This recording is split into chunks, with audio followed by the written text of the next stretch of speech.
ত্রয়োদশ জাতীয় সংসদ নির্বাচন ও গণভোটকে প্রভাবমুক্ত রাখতে 12 ফেব্রুয়ারি পর্যন্ত সব সংগঠনের নির্বাচন স্থগিতের নির্দেশ ইসির। পূর্বাচল প্লট দুর্নীতি মামলায় শেখ হাসিনা সহ 18 জনের শুনানি আজ।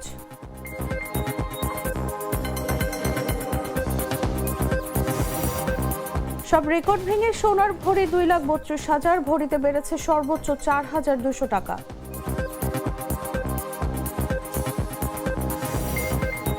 পরমাণু ইস্যুতে যুক্তরাষ্ট্রের সঙ্গে আলোচনায় আগ্রহী ইরান, ট্রাম্পের দাবি চাপের মুখে ফোন করে বৈঠকের প্রস্তাব দিয়েছে তেহরান। এবং রোনালদোর গোলেও রক্ষা হলো না, আল নাসরকে 3-1 গোলে হারালো আল হিলাল।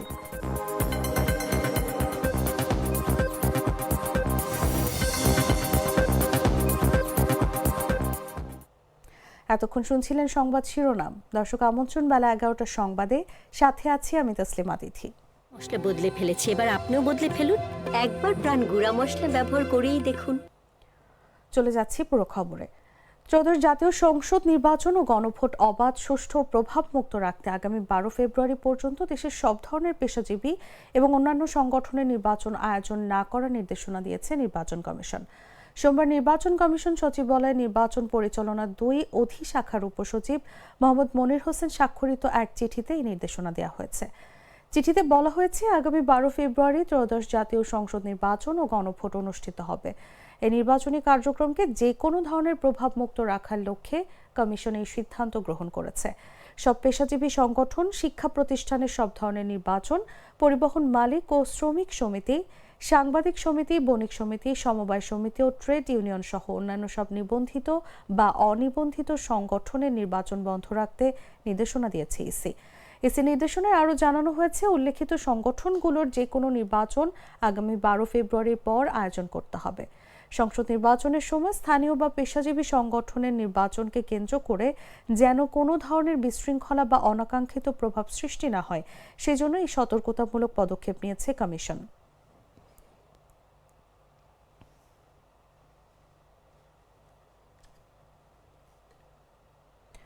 রাজধানীর পূর্বাচল নতুন শহর প্রকল্পে সরকারি প্লট বরাদ্দে দুর্নীতির অভিযোগে ক্ষমতাচ্যুত প্রধানমন্ত্রী শেখ হাসিনা, তার বোন শেখ রেহানার সন্তানদের বিরুদ্ধে দায়ের করা 2টি পৃথক মামলায় আজ মঙ্গলবার শুনানি অনুষ্ঠিত হবে। শেখ হাসিনা, টিউলিপ সিদ্দিক ও আজমিনা সিদ্দিক সহ 18 জনের বিরুদ্ধে দায়ের করা এক মামলায় আজ যুক্তিতর্ক অনুষ্ঠিত হবে। অপরদিকে শেখ হাসিনা, টিউলিপ রিজওয়ানা সিদ্দিক ও রাদওয়ান মুজিব সিদ্দিক সহ 18 জনের বিরুদ্ধে দায়ের করা আরেকটি মামলায় একই দিনে অবশিষ্ট সাক্ষ্য গ্রহণ অনুষ্ঠিত হয়। মামলা দুটিতেই শেখ হাসিনা ও ব্রিটিশ সংসদ সদস্য টিউলিপ রিজওয়ানা সিদ্দিকের বিরুদ্ধে অভিযোগ এসেছে। পূর্বাচল নতুন শহর প্রকল্পে ক্ষমতার অপব্যবহার ও অনিয়মের মাধ্যমে সরকারি প্লট বরাদ্দ নেওয়ার অভিযোগে দুর্নীতি দমন কমিশন পৃথকভাবে এসব মামলা দায়ের করে।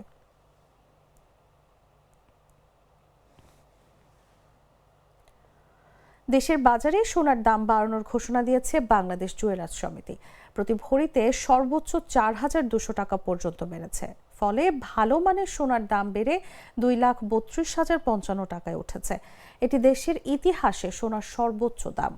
এর আগে 2025 সালের 27 ডিসেম্বর দেশের বাজারে সোনার দাম সর্বোচ্চ উঠেছিল 2,27,856 টাকা। সোমবার বাজসের এক বিজ্ঞপ্তিতে এ তথ্য জানানো হয়েছে। নতুন এই দাম আজ থেকে কার্যকর হবে। সংগঠনটি জানিয়েছে, বৈশ্বিক বাজারে তেজাবি সোনার দাম বেড়ে যাওয়ায় স্থানীয় বাজারে দাম বেড়েছে। বিশ্বজুড়ে সোনা ও রূপার দামের নির্ভরযোগ্য ওয়েবসাইট গোল্ড প্রাইস ORG সূত্রে জানা যায়, বৈশ্বিক বাজারে সোনার দাম বেড়েছে। প্রতি আউন্স সোনার দাম $4,600 ছাড়িয়েছে। নতুন দাম অনুযায়ী সবচেয়ে ভালো মানের বা 22 ক্যারেটের 1 ভরি সোনার দাম 2,32,055 টাকা, 21 ক্যারেটের প্রতি ভরি 2,21,499 টাকা, 18 ক্যারেটের প্রতি ভরি 1,89,890 টাকা এবং সনাতন পদ্ধতির প্রতি ভরি সোনার দাম 1,56,881 টাকা। সোনার দামের সঙ্গে বাড়ানো হয়েছে রূপার দামও। 22 ক্যারেটের 1 ভরি রূপার দাম 5,949 টাকা হয়েছে। এছাড়া 21 ক্যারেটের প্রতি ভরি রূপা 5,715 টাকা, 18 ক্যারেটের প্রতি ভরি 4,899 টাকা এবং সনাতন পদ্ধতির প্রতি ভরি রূপার দাম 3,674 টাকা। বাছাইকৃত লাল সরিষার দানা থেকে তৈরি হয় প্রাণ সরিষার তেল, আসল ঝাঁঝে আসল স্বাদে। ঢাকা ও পার্শ্ববর্তী এলাকায় আজ আকাশ অস্থায়ীভাবে মেঘলা থাকতে পারে বলে জানিয়েছে আবহাওয়া অধিদপ্তর। মঙ্গলবার সকাল 7টা থেকে পরবর্তী 6 ঘন্টার জন্য দেয়া আবহাওয়ার পূর্বাভাসে তথ্য জানানো হয়েছে। পূর্বাভাসে বলা হয়, আবহাওয়া প্রধানত শুষ্ক থাকতে পারে, হালকা থেকে মাঝারি ধরনের কুয়াশা থাকতে পারে। বাতাস উত্তর অথবা উত্তর পশ্চিম দিক থেকে ঘন্টায় 6 থেকে 12 কিলোমিটার বেগে প্রবাহিত হতে পারে। দিনের তাপমাত্রা প্রায় অপরিবর্তিত থাকতে পারে। আজ সকাল 6টায় তাপমাত্রা ছিল 16.4 ডিগ্রি সেলসিয়াস এবং বাতাসে আর্দ্রতার পরিমাণ ছিল 80%। গতকাল সর্বোচ্চ তাপমাত্রা ছিল 27.0 ডিগ্রি সেলসিয়াস এবং আজ সর্বনিম্ন তাপমাত্রা পাওয়া গেছে 16.4 ডিগ্রি সেলসিয়াস। আজকে সূর্য অস্ত যাবে সন্ধ্যা 5টা 31 এবং আগামীকাল সূর্যোদয় হবে ভোর 6টা 44।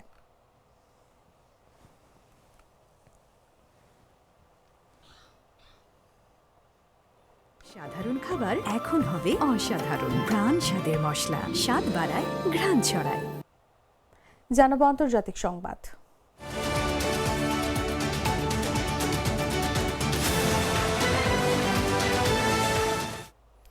ইরানে চলমান সরকার বিরোধী আন্দোলন নিয়ে ট্রাম্পের নানা হুমকির পর পরমাণু ইস্যুতে যুক্তরাষ্ট্রের সঙ্গে আলোচনার জন্য যোগাযোগ করেছে ইরানি কর্তৃপক্ষ। এয়ারফোর্স ওয়ানে সাংবাদিকদের সঙ্গে আলাপকালে যুক্তরাষ্ট্রের প্রেসিডেন্ট ডোনাল্ড ট্রাম্প এমন তথ্য জানিয়েছেন। মার্কিন আগ্রাসনের সৃষ্ট বৈশ্বিক উত্তেজনার প্রেক্ষাপটে ইরানের এমন পদক্ষেপকে সম্ভাব্য কূটনৈতিক অগ্রগতি হিসেবে দেখা হচ্ছে। প্রেসিডেন্ট ডোনাল্ড ট্রাম্প জানিয়েছেন, ইরানের পক্ষ থেকে পরমাণু সংক্রান্ত চুক্তির জন্য আলোচনার প্রস্তাব আসছে। তিনি বলেন, তারা গতকাল ফোন করেছে, ইরান গতকাল আলোচনা করতে ফোন করেছে। আমার মনে হয় যুক্তরাষ্ট্রের চাপের মুখে তারা ক্লান্ত হয়ে পড়েছে। ইরান আলোচনা করতে চায়। ট্রাম্প আরও জানিয়েছেন, বৈঠকের জন্য ব্যবস্থা নেওয়া হচ্ছে, যদিও মাঠ পর্যায়ের পরিস্থিতির কারণে বৈঠকের আগেই যুক্তরাষ্ট্রকে ভিন্ন ব্যবস্থা নিতে হতে পারে বলেও ইঙ্গিত দিয়েছেন ট্রাম্প। মুদ্রাস্ফীতির কারণে বর্তমানে ইরানে যে বিক্ষোভ চলছে তা শুরু হয়েছে গত 28 ডিসেম্বর। সম্প্রতি ইরানের জাতীয় মুদ্রার রিয়ালের রেকর্ড অবমূল্যায়ন ও নিত্যপণ্যের দাম বেড়ে যাওয়া দেশটির গ্র্যান্ড বাজারে এলাকার ব্যবসায়ীরা প্রথমে বিক্ষোভ শুরু করে, যা পরে সরকার বিরোধী আন্দোলনের রূপ নেয়। বর্তমানে ডলার রিয়াল বিনিময় হার $1 1,45,000 রিয়ালে পৌঁছেছে বলে উল্লেখ করা হয়েছে।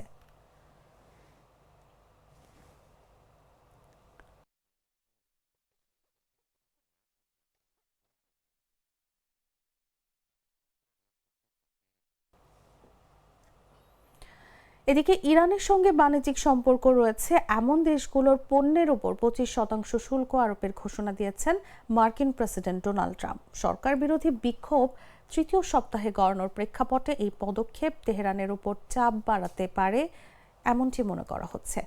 ট্রাম্প সামাজিক যোগাযোগ মাধ্যমে বলেন, এই শুল্ক ব্যবস্থা তাৎক্ষণিকভাবে কার্যকর হবে, তবে কোন বিষয়গুলোকে ইরানের সঙ্গে ব্যবসা করা হিসেবে গণ্য করা হবে সে বিষয়ে তিনি বিস্তারিত কিছু জানাননি।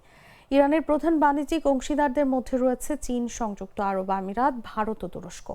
এদিকে ইরান পরিস্থিতি মোকাবেলায় যুক্তরাষ্ট্রের প্রেসিডেন্ট ডোনাল্ড ট্রাম্প এখনও বিমান হামলার বিষয়টি বিবেচনায় রাখছেন বলে জানিয়েছেন হোয়াইট হাউসের প্রেস সেক্রেটারি ক্যারোলিন লেভিট। তিনি বলেন, প্রেসিডেন্ট ট্রাম্পের একটি বড় শক্তি হলো তিনি সবসময় সব বিকল্প খোলা রাখেন, আর বিমান হামলা সেই বহু বিকল্পেরই একটি। লেভিট জোর দিয়ে বলেন, কূটনীতি সবসময় প্রেসিডেন্টের প্রথম পছন্দ।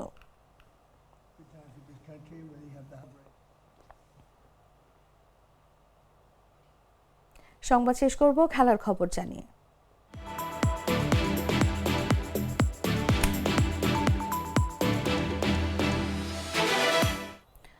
আল হিলালের বিপক্ষে গোল করে আল নাসরকে এগিয়ে দিয়েছিলেন ক্রিস্টিয়ানো রোনালদো, তবে সেটি যথেষ্ট ছিল না জয়ের জন্য।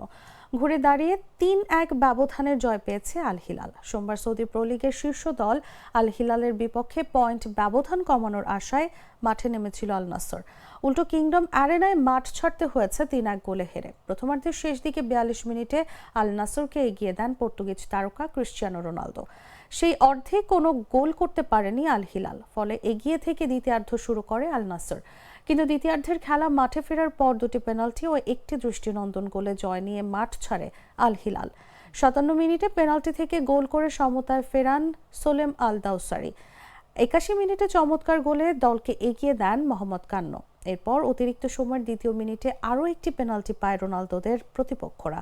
সেই সুযোগ কাজে লাগিয়ে গোল করেন রুবেন নেভেস, আর তাতেই 3-1 ব্যবধানে জয় নিয়ে মাঠ ছাড়ে আল হিলাল। এই জয়ের ফলে আল হিলাল তাদের রিয়াদ প্রতিদ্বন্দ্বী আল নাসরের চেয়ে লিগ টেবিলের 7 পয়েন্টে এগিয়ে গেল।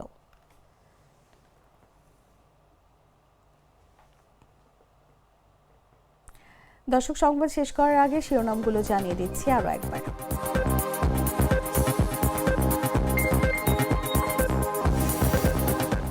ত্রয়োদশ জাতীয় সংসদ নির্বাচন ও গণভোটকে প্রভাবমুক্ত রাখতে 12 ফেব্রুয়ারি পর্যন্ত সব সংগঠনের নির্বাচন স্থগিতের নির্দেশ ইসির। পূর্বাচল প্লট দুর্নীতি মামলায় শেখ হাসিনা সহ 18 জনের শুনানি আজ।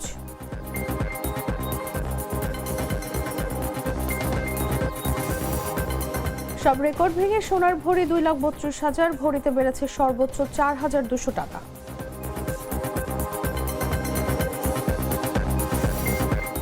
পরমাণু ইস্যুতে যুক্তরাষ্ট্রের সঙ্গে আলোচনায় আগ্রহী ইরান, ট্রাম্পের দাবি চাপের মুখে ফোন করে বৈঠকের প্রস্তাব দিয়েছে তেহরান। এবং রোনালদোর গোলেও রক্ষা হলো না, আল নাসরকে 3-1 গোলে হারালো আল হিলাল।